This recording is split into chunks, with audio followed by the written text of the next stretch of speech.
Unshelling Medicine Podcast. Healthcare in the language we understand.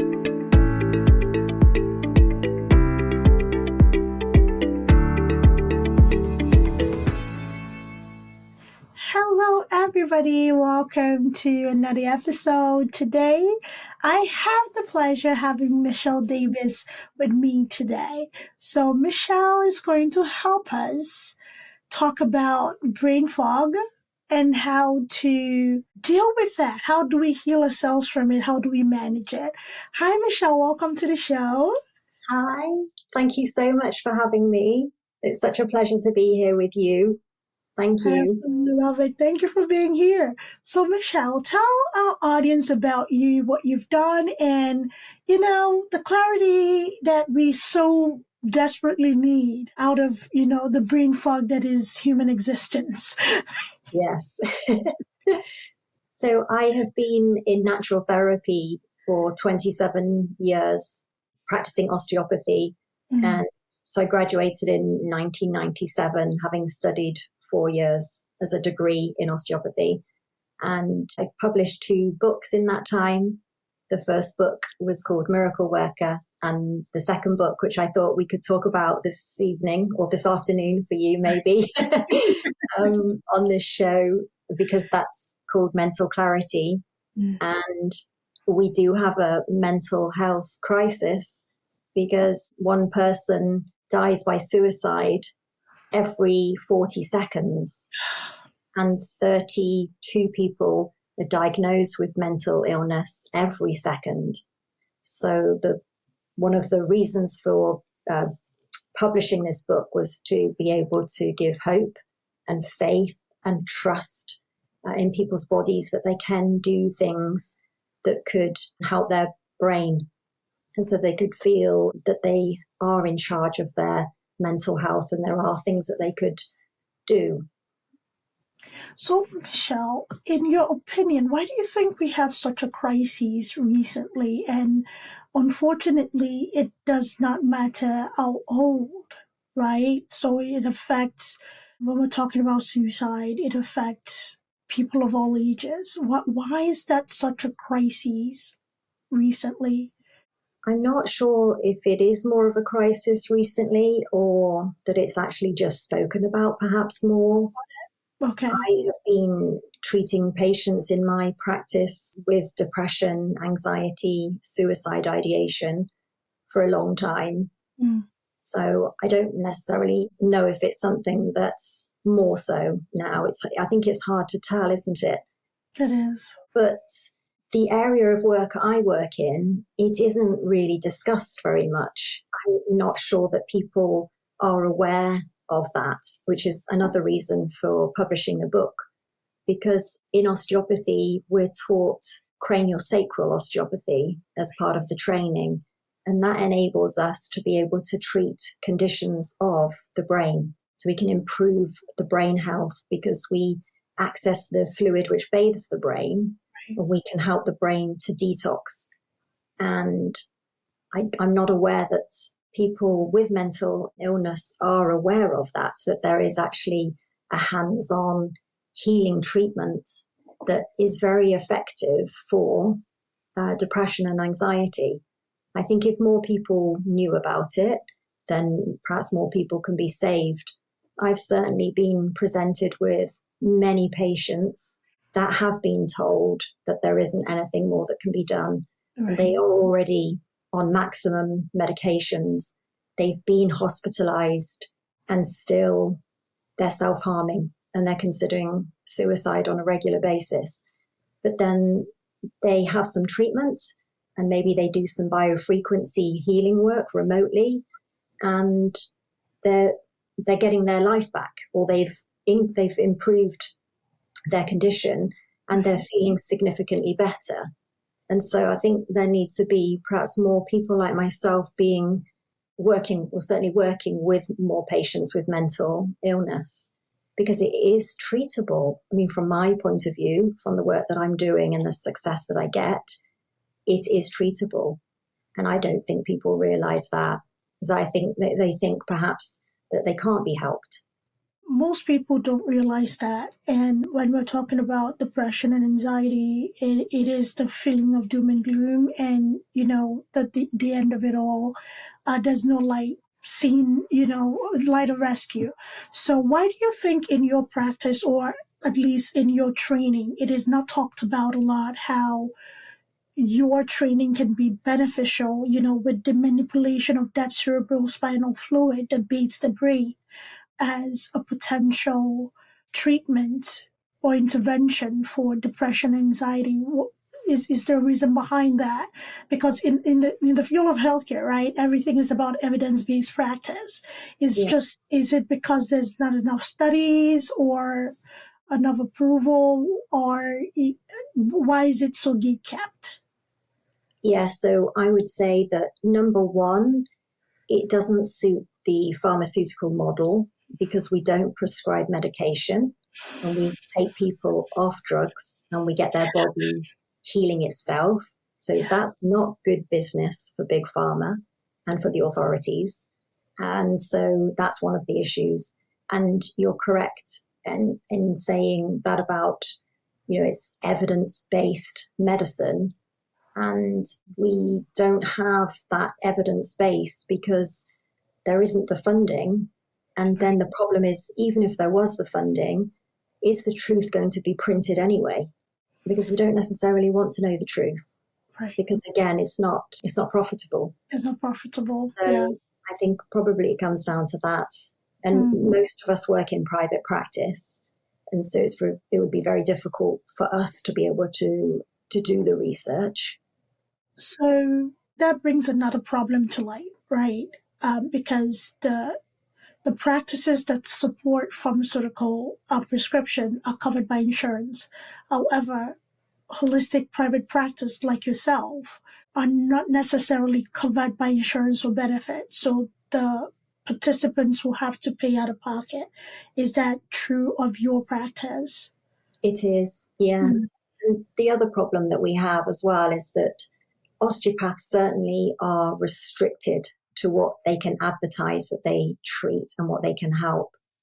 I'm not an osteopath anymore. I don't have the title, so I am not restricted, so I can talk on this show freely because I'm not censored anymore. I haven't got duct tape across my lips, but I have had for years. I haven't been able to speak my truth, and I haven't been able to get the message out there. So osteopaths are limited by a list of conditions that they say they can treat. And certainly anxiety, depression, suicide ideation, they're not on the list. So I am only saying what I'm able to say now because I don't have a regulator saying to me, you can't say that, you can't do this. So I have a sense of freedom now. I can practice in a way that I've always practiced, but I'm able to speak about what I do without the backlash.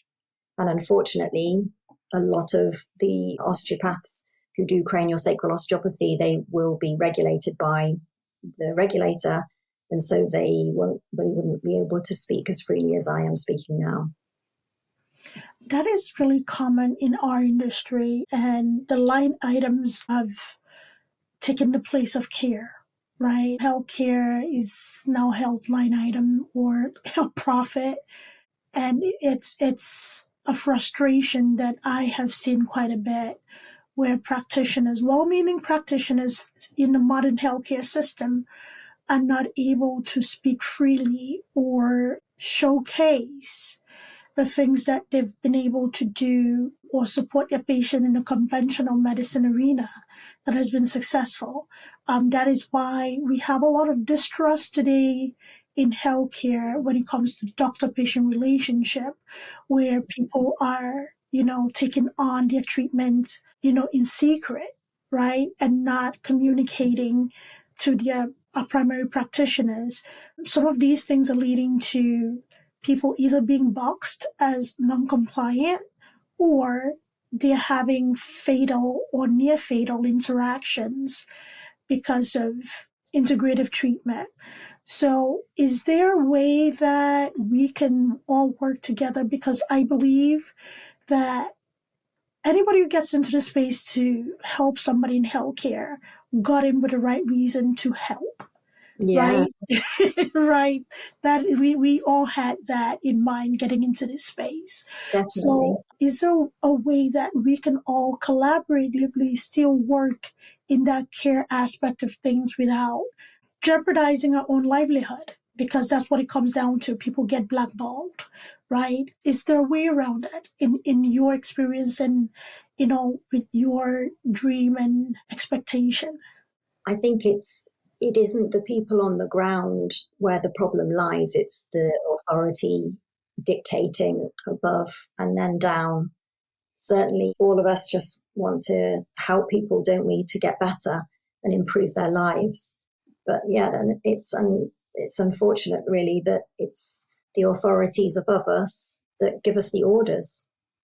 And I've had to leave my profession because for my personal integrity, I can serve more patients without my title than I can serve with it.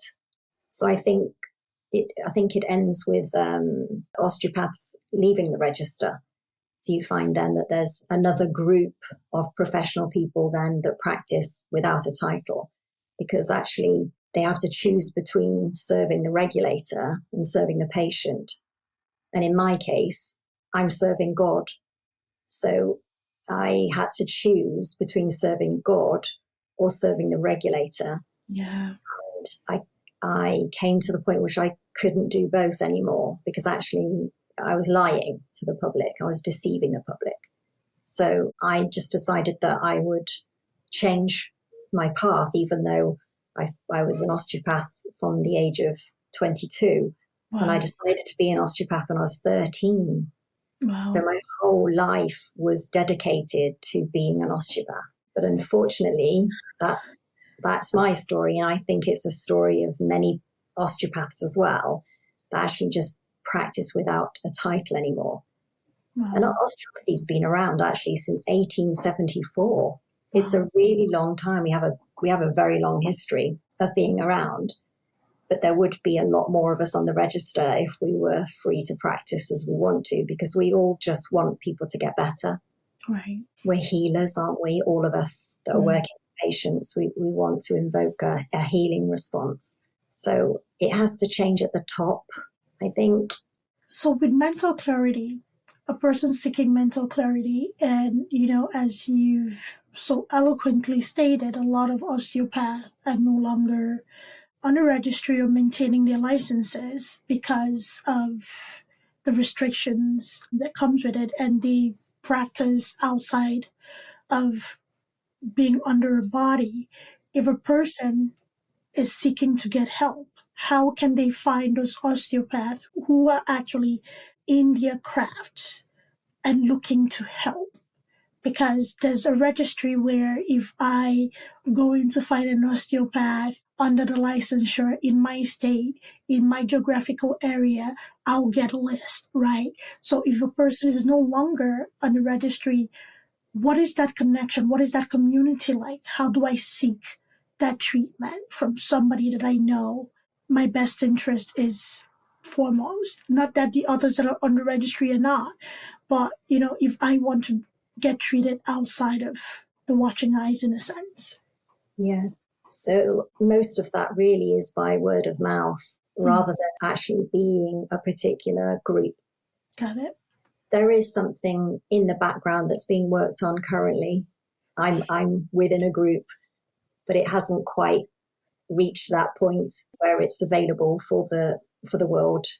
But it's being worked upon for that reason, really, because people want to have freedom of choice.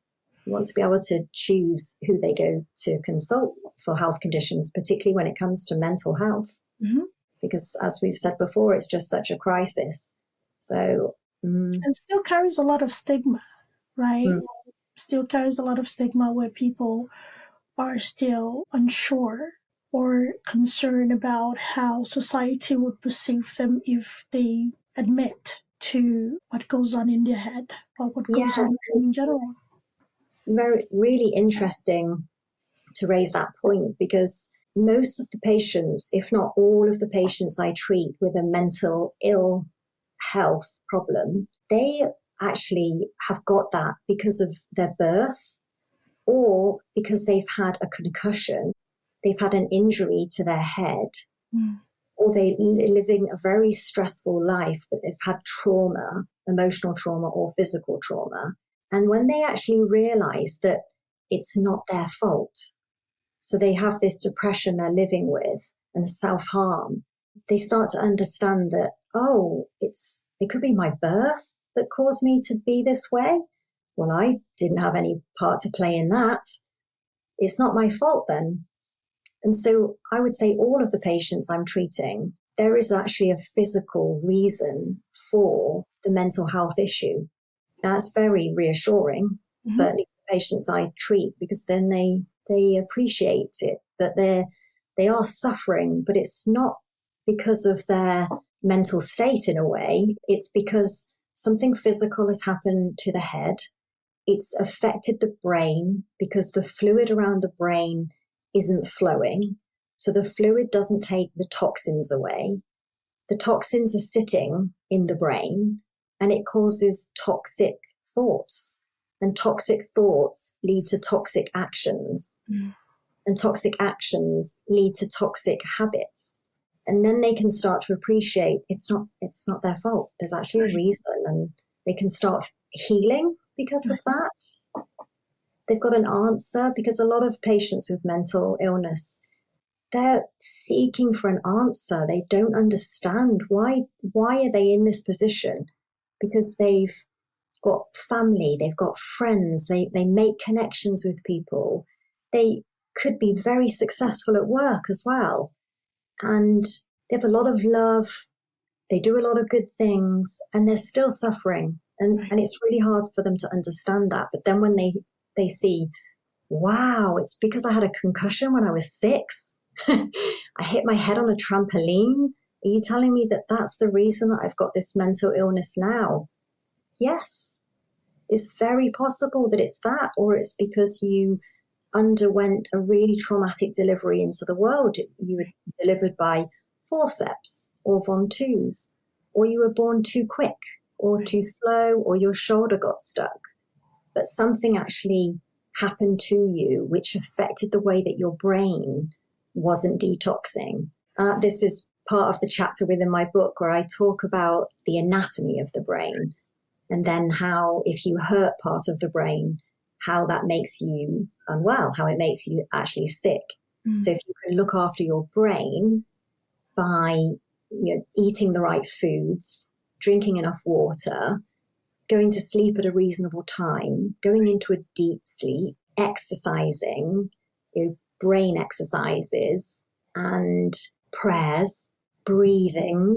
So then you can start to heal the brain, and then your mood starts to shift. And plus you've got reassurance, because you also know then that you're healing a part of you that you didn't realize actually needed healing. Right. That's so beautiful to listen to you, go through these things, because these are things that people don't naturally think about. Who thinks about the trauma they experience at birth? I mean, that's day one trauma, right? And at a point where you were not even aware, as a thinking and rationalizing or a rational thinking adult that it rolled out eventually, right? It's so incredible how much we have discovered about the human body and the mind-body connection. And it's so interesting and so mind-blowing to, talk to people who have worked in this, arena. So I have a question. It sounds very physical when we're talking about manipulating the cervical spine to, move that cerebrospinal fluid. So for anybody who's listening, if you don't understand what cerebrospinal fluid is, Michelle is going to explain that, because I don't want that to come from me. It sounds very physical, right? And then the other things that you have to do, like, praying, meditating, sleeping well, eating, and just having other habits. That is like a lifestyle maintenance. Can you walk us through the process of, cerebrospinal fluid and, the physical manipulation of it? Yes, so the cerebrospinal fluid is a fluid that all of us have got, and it bathes the brain, the spinal cord, and all of the nerves.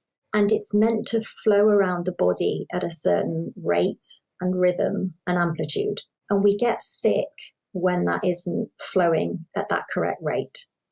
So somebody like myself can place my hands on the person's cranium, the head, the skull bones, or at the pelvis, the lower back, the sacrum area. And we're taught to be able to feel this flow of fluid. And then with our hands, with that hands-on contact, we can aid the flow of it. So it could be that we feel a restriction or a tightness or a torsion, a twisting. And with our hands, we're able to help the body recorrect that. So then it starts to flow in an area that hasn't been flowing. And we're taught this from day one of the osteopathy training, because everything that we do is about hands-on feeling things. So it's a skill. It's like playing an instrument. Right. And I don't play an instrument. I'd find that really difficult to start playing the piano. But like with the osteopathy, it's the same thing. It's a skill that then we've been able to learn how to do that. Right. So yes, we access it and we're able to go into it and help it to flow better, which then can resolve somebody's suffering, which could be anything really from head to toe. Could be to do even with chronic fatigue or recurrent illnesses, and even things like asthma or chest infections. So generally, the body structure is so important for for every function. That's one of our principles. Structure governs function. So if you could put the structure right as it's designed to be, because it's designed to flow, if you put that right, then the symptoms start to get better, because we have an innate ability for the body to heal itself, to self-regulate and self-heal, self-repair. But we get stuck on our own because of the traumas and the injuries, and it's difficult then for us to do the self-healing. Yeah. So that's the flow of the fluid. The other interesting side of it, which is more spiritual, I would term this the Christ oil, the sacred secretion, and the breath of life. And it's interesting, some patients will say that they feel like they're suffocating. And I say, yes, I understand that, because this is your breath of life that's actually blocked, or it's not flowing. It feels your vitality isn't there. And it makes sense to them why they're feeling like they're suffocating, or they're drowning, some patients say as well. So we term it the sacred secretion, the Christ oil, or the breath of life, because it's the spiritual part of us. And we are spiritual beings. A lot of people I know find that it's difficult to accept, but we're physical, mental, emotional, spiritual beings. And there is this spiritual aspect within every one of us. Yes. And that's our connection to our creator, connection to nature, connection to each other. Because the other thing about this, if there's a blockage, we don't communicate very well. So it's a connection with everything. And so some people have the treatment because they want better connection. They want a better spiritual life, not just the mental or the physical symptoms that they've got, but they want to improve spiritually, want to improve their connection with their creator. And yes, if you're Christian, then you would term it the Christ oil, because we believe that Christ is living within us. Right. And if Christ is flowing within you, generally you don't have anything wrong with you. You're well and you're healthy and you're able, because you have that flow. So we can honor the Christ oil. So there are other ways of improving it. I've talked in my book about nutrition, as we've said before, and sleep and water, hydration. But the other aspect is that we could honor the Christ oil. So we could live by acts of kindness. We can live with gratitude. We can not be quick to anger. Yeah. And we can love one another, and not to be lustful or gluttonous. And if we live more of a spiritual existence there with gratitude and love and kindness, then that also helps to stimulate that flow within us and helps unblock areas that we've got blockages, which then we can have more vitality. We can think clearer. We've got more mental clarity. Right. It's so interesting and so awesome. Just full disclosure, when I looked at your profile, and my favorite picture of you was a picture you were hugging a tree. I absolutely loved that picture. Forget everything else. Just that picture, just like, oh my God, yes, this is my person. Um, our connection to nature is so important. I can't stress that when you said that. I'm like, yes, I can't wait to tell her. So that was my absolute favorite picture of you. I love that. That's so good. Thank you for sharing. That's lovely to receive that from you. You got a lot of great things. You showed a lot of great things. That one just like, I'm like, okay, yeah, that's my person. So everything sounds very much physical in person. So if somebody's listening to us, Michelle, and they're very interested in, working with you, having you guide them through their journey of healing themselves, or basically starting something to re-energize themselves, right?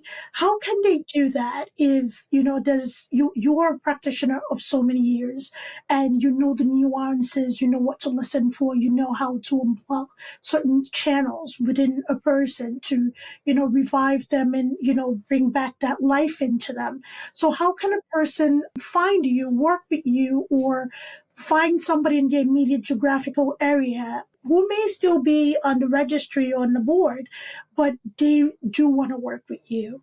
How is that possible? So I use biofrequency healing. I use AO scan technology, Okay. which is from America. And I'm able to use that remotely to be able to help people help heal themselves. And I have an amazing testimonial to share with the listeners. It won't take me long, but it's just incredible. I think you'll be blown away by this one because it was just purely biofrequency music. And I was using it on someone who was in hospital who'd had a brain hemorrhage. And actually, the patient was the daughter, and the mother was in hospital, and she just had a stroke. Okay. She was given 72 hours to live. And if she did survive the 72 hours, then she would never speak again. She wouldn't walk again. She would just live, well, not really live, just exist. So I was sending the biofrequency via the daughter because it analyzes your voice. So remotely, I take a 15-second recording of the person's voice, and you use a photograph of them, use their height and their weight. And the technology then creates music for you to listen to, which helps to balance your emotions and helps you to heal. So the daughter was going into hospital every day, playing the music through headphones to the mother. The voice recording that I could get from her was literally a grunt. That was all she could say at the beginning. It was just a noise. And every week or every number of days, we would do another voice recording. And it was incredible for me to be part of that journey because I could hear the more grunts, then it became a word, and it became a sentence. And after 111 days, she walked out of hospital. Oh my goodness. She left hospital. She's eating fully, properly. She's talking fully. And she walked out 111 days later. Now that is the power of prayer and biofrequency healing. And I use biofrequency with patients that can't fly to me. I do have patients that fly from Europe, but some of them are too elderly or they're too infirm. And so I send them the biofrequency healing, and I get a lot of good reports. So I use it every day. I know it works. So the biofrequency is there for people to access. And I do remote consultations online because I can diagnose a lot of things just like we're speaking now and start a process because I could give patients exercises and advice and talk to them and address the root cause of the problem by speaking to them, because we've all got a root cause of the suffering. So it's about finding that. So I do that remotely as well. I've got a couple of websites that your listeners could access. And one of them is braincareexpert.com. And the other one is smartersitting.com. That one is about improving someone's posture at their workplace. So many people don't sit correctly and have poor energy and pain. That affects their clarity just because they're using a laptop all day, and they should actually set up efficiently, and then they're not. So I've got that product as well. And I'm offering your listeners a free PDF copy of my book. So the book Mental Clarity, which I published just recently, I'm going to give your listeners a free PDF copy of this. And that's at the braincareexpert.com. Oh my and goodness. Then I've got another free gift, which is helping people set their workstation up. And that's a free training video. And that's through smartersitting.com. I can use that one. I can use everything discussed. Please, everybody who's listening, it's free. Okay, take advantage of it. You never know. You just never know. The reason why we're doing this, both of us, we had a little discussion before jumping on, is because we really want to help people. People do seek difference in their lives, but they don't know where to turn. So if this resonates with you, please go in, look at the good work. Like, her website is beautiful. So we're going to include everything, Michelle, in the show notes today. So please check it out, check her out, reach out, ask questions, learn something if you can, and please take advantage of the free gifts. I know I am going to. So do what you can for yourself. We believe that our bodies can heal. We believe that by taking care of our bodies, it can do what it can to keep us alive for a long time. So thank you so much, Michelle, for being here. Is there anything you want to leave our listeners with? I just want to say thank you for this time, because if I can just improve one person's life by being on this call with you, then for me, that's beautiful. That's all I want to do, is for more people to be healed and to heal themselves. So if I could just influence one person, I'd be very, very happy. Oh my goodness. That's a page right out of my own book. With just one person, and whoever you are, exactly. We're here. Please listen. And there's certain things that I would like to talk to you more, Michelle. So we'll find time in a very busy schedule to set something else up. But the mental clarity thing is very important. Yes, we're talking about mental health more. And I want to encourage everybody, regardless of age, gender, if you're experiencing something, say something. There's a lot of support out there. All right. Thank you, everybody. Thank you, Michelle, for being here. You too. Thank you so much. Thank you. Bye, everybody.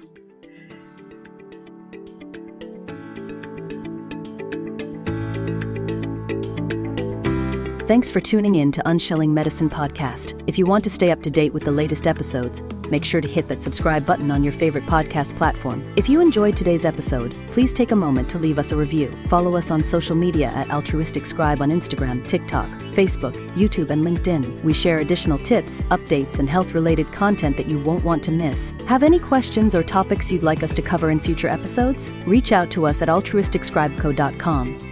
We're always eager to hear from our listeners and tackle the health topics that matter most to you. Until next time, stay healthy and take care.